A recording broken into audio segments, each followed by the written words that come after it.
Bueno, pues hoy estamos entrevistando a Mariana Osorio Guma, que acaba de sacar su última novela que se llama Cuando llegues al otro lado. Pero bueno, la intención de la entrevista es platicar un poquito sobre la relación entre literatura y psicoanálisis, ¿no?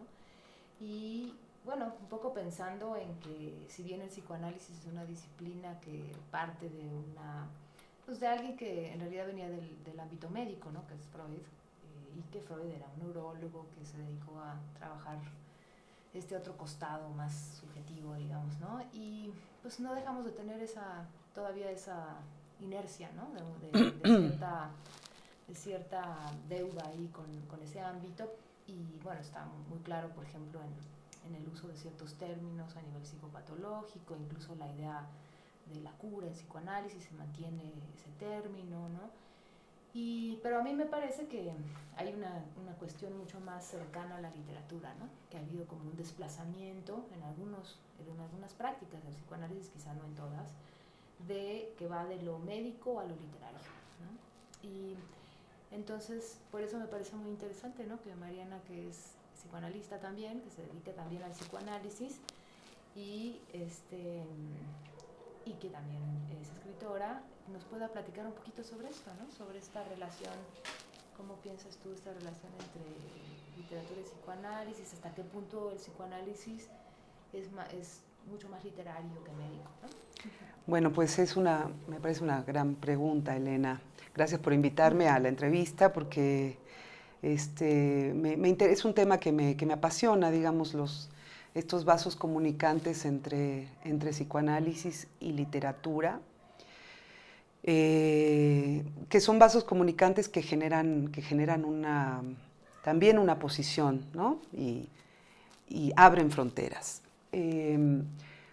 Yo siempre cuento la anécdota de que hace bastantes años, cuando ya era psicoanalista y en realidad fui escritora antes que psicoanalista, pero porque fui escritora desde niña, pero realmente asumirme como escritora fue posterior a mi ser psicoanalista, ¿no? Y claro que se lo debo al diván, a muchos años de análisis, pero siempre cuento la anécdota de que cuando yo estaba en la escuela de escritores, que era pues, una escuela paradójica, porque pues, no hay posibilidad que haya una escuela de escritores como tal, nadie te enseña a escribir, estaba con Mario Bellatín, me empecé a cartear con el escritor chileno Roberto Bolaño, que todavía estaba vivo, porque yo era su fan. Y entonces, bueno, pensé que... Entonces, era una época, fue hace muchos años, y era una época en que no había WhatsApp, la comunicación no era como está ahorita. Y entonces, me metí a internet y conseguí el correo de alguien que había hecho una tesis sobre él, y me pasó su correo, y le escribí. Y le escribí algo muy, muy básico, como que pues yo era psicoanalista y que además estaba empezando a trabajar como escritora, ¿no? Y le conté un poquito brevemente que me interesaba mucho lo que él había escrito, que en fin. Y me contestó. Y me contestó algo que jamás voy a olvidar, que fue exactamente, me dijo que le daba mucho gusto que le escribiera, en fin, pero dijo algo así como, escritora y psicoanalista, eso es una redundancia. Ah, mira, qué interesante. Y me dijo, lee el ensayo de Roberto Piglia, de Ricardo Piglia, que está en uno de sus, ahora, no me acuerdo exactamente el título del libro, sí. Pero son una serie de ensayos preciosos donde Piglia habla de literatura y psicoanálisis. Y habla de que finalmente hay algo de las sesiones analíticas que tienen que ver con la novela por entregas, la antigua novela, ¿no? Así escribió Dostoyevsky, así escribían antiguamente ¿no? O sea, era por entregas, iban, ¿no? Conan Doyle, etcétera, ¿no? Como que eran finalmente pedazos, extractos de historias que se iban entregando a una publicación y luego salía un libro, ¿no? Sí. Era otra época, pero bueno, me encantó la idea del psicoanálisis como la novela por entrega, por entrega y por entregas, ¿no? Y Y en ese sentido, bueno, pues en mi trayectoria, en esta ser un poco siempre, porque tiene que ver con mi historia como habitante de la frontera, ha sido como muy revelador en el ámbito de mi quehacer como analista, en la clínica, también digamos, en el repaso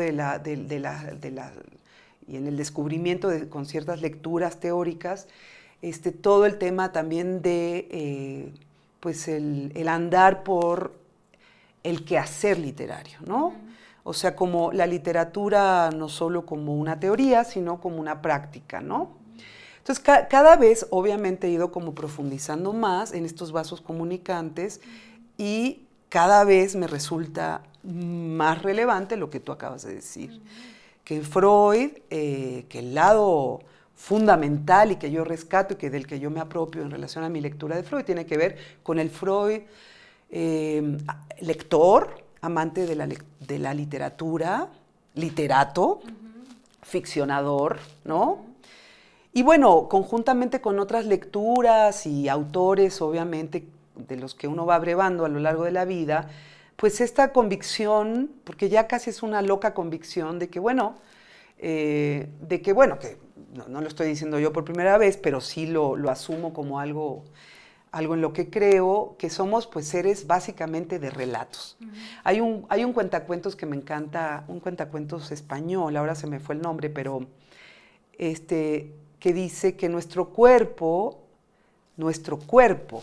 está formado en un 99% de ficción. Uh-huh.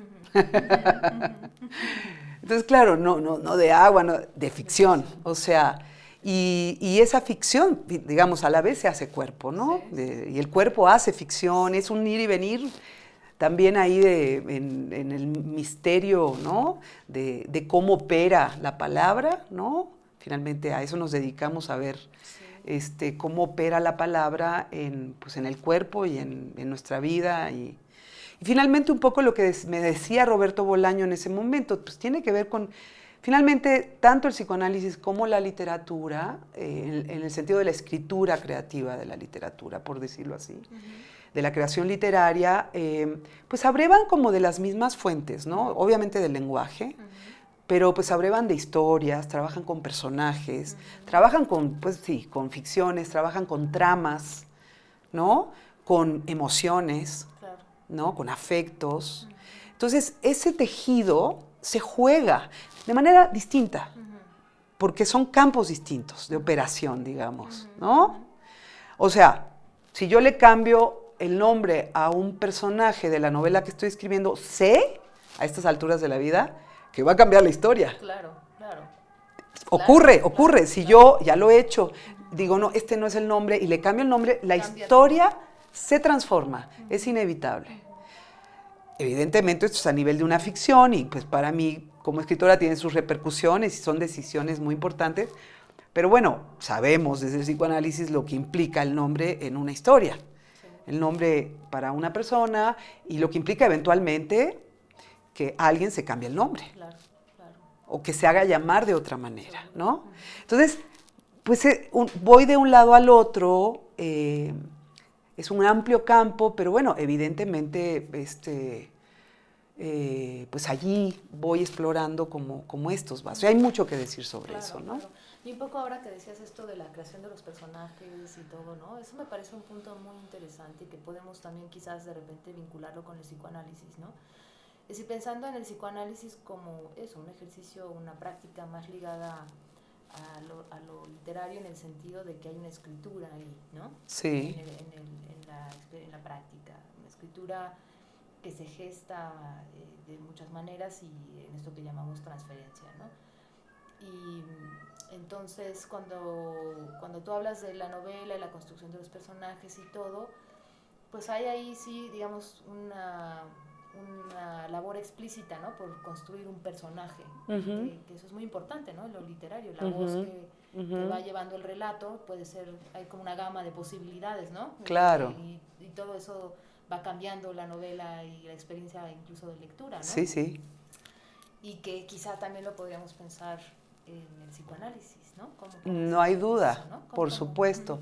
Mira, en el campo literario, o sea, justamente uno de los momentos, digamos, más fuertes, más que el tema de la hoja en blanco, aunque tiene que ver con eso, es encontrar la voz.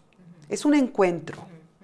O sea, la voy buscando por cuando tengo una historia, ya tengo como, no tengo la historia todavía, la historia se va escribiendo en la medida en que la voy escribiendo, digámoslo así. Pero hay un primer momento donde lleva mucho tiempo, o a veces no tanto, encontrar la voz narrativa. Estrictamente hablando, el narrador de la historia, o sea, yo soy la autora, si eso lo podemos considerar así, pero la voz narrativa es estrictamente hablando un personaje, incluso cuando es en tercera persona. Esto es muy interesante, ¿no? La tercera persona es un personaje. Me decía un querido maestro que uno como escritor tenía que saber de cuál calzaba el narrador de la historia, ¿no? Sí. Aunque no apareciera como personaje. Sí. Porque finalmente en una novela hay varios personajes y narradores, ¿no? Porque si tú pones un diálogo, pues está el narrador 1 y el narrador 2, y aparte a lo mejor el narrador en tercera persona que está contando cosas, o a lo mejor es solo un narrador en primera persona, en fin, hay muchas posibilidades, o el narrador avec, que es como un punto de vista muy cercano a los protagonistas de la historia, pero esto, hay allí un asunto que tiene que ver, que es muy interesante en términos de la creación literaria, que es que como autor, por lo menos en mi experiencia, yo tengo una sensación muy peculiar cuando estoy escribiendo una historia, o sea, se está gestando la historia, se está generando, todavía no la sé, tengo la misma sensación de cuando estoy leyendo un libro.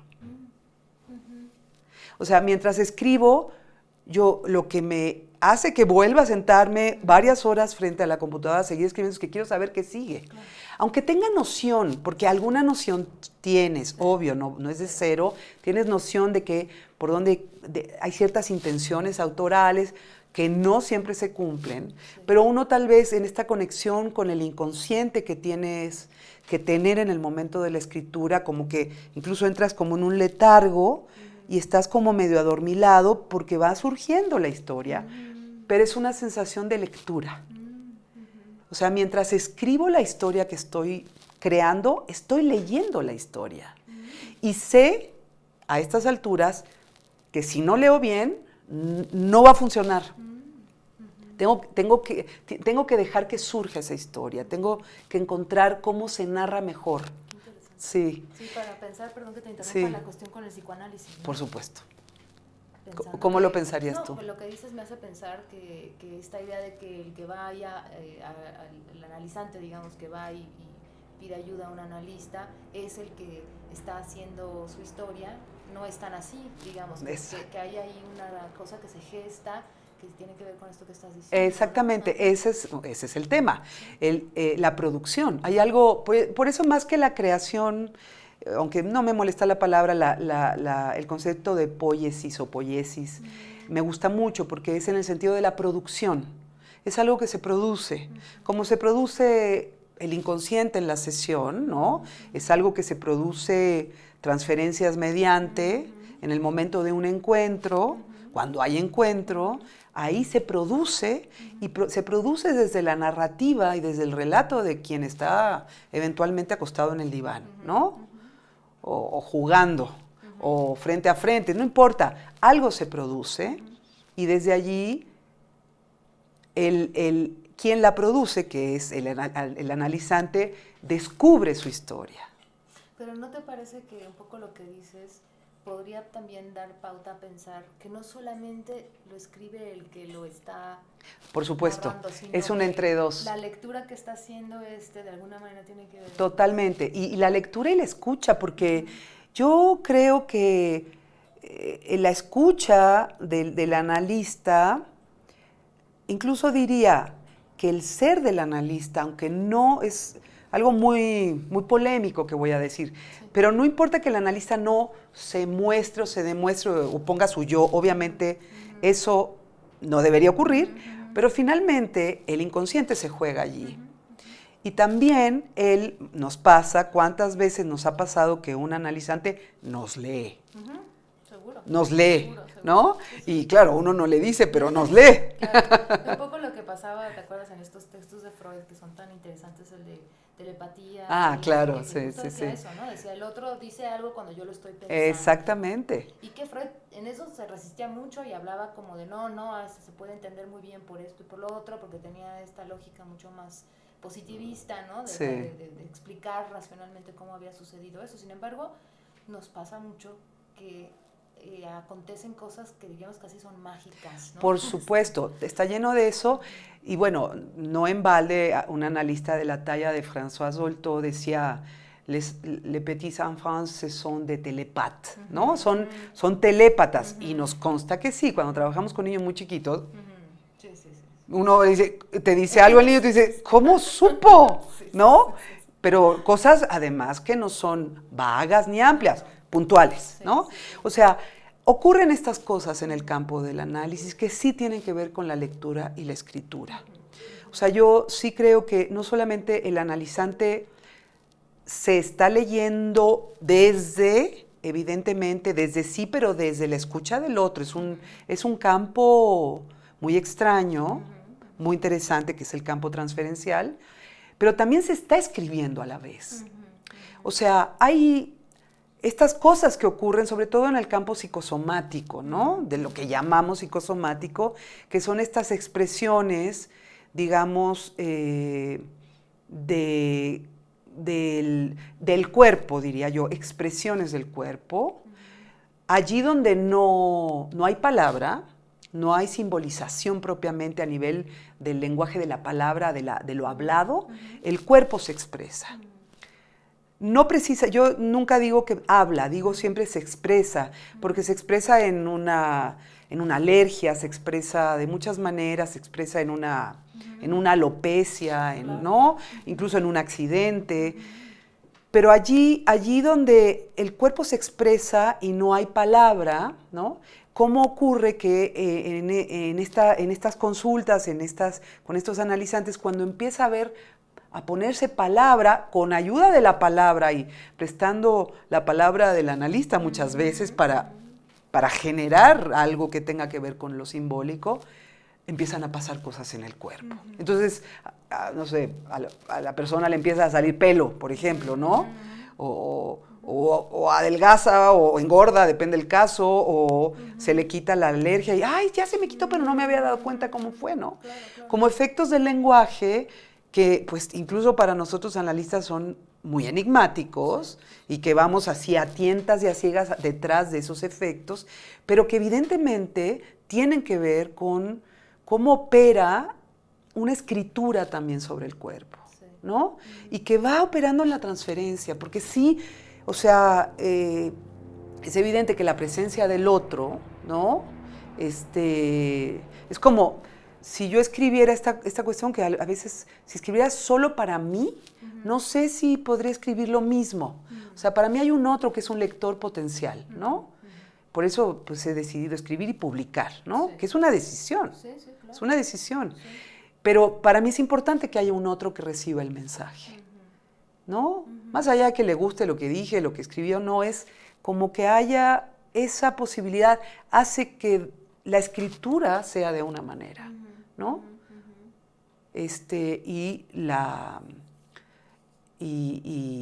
Y bueno, eso, básicamente. Claro. Y ahora quizás un poco para entrar en tu novela, que es esta novela que decíamos al principio, que además es una novela pues que es muy vigente hoy por el tema de la migración y por toda la situación en la que estamos en México, ¿no? Es una situación bien delicada. A mí me gustaría que nos contaras un poco de esta novela, de la gestación de esta novela, de los recursos literarios que utilizas en ella, de, no sé, quizás de un poco tu experiencia al escribirla, ¿no? También, y la relación, por supuesto, de la situación hoy, ¿no? De México. Sí. Bueno, como tú sabes, esta novela, Cuando llegues al otro lado, es una novela que en realidad es la primera novela, aunque es mi última novela, es decir, en realidad creo que es la quinta o sexta novela que publico, pero es la primera novela en el sentido que ahí empecé a escribir como en esta especie como de lanzamiento, ¿no? En el parapente al abismo, ¿no? O sin parapente, creo que en realidad me lancé así. Ajá. Y bueno, la empecé a escribir hace 22 años. Y pues me ha acompañado, ha sido una historia interesante, porque generalmente la primera escritura, las primeras escrituras, los primeros escritos de un escritor, en general suelen o publicarse al final, o nunca publicarse. Yo para nada pienso que sea el final, porque sigo escribiendo y seguiré escribiendo, pero ha sido interesante porque sí ha sido una escritura, o sea, esta historia, digamos, al principio tenía las primeras escrituras o los primeros proyectos de esta novela, los primeros avances, concentraban como muchas de las historias que escribí después, ¿no?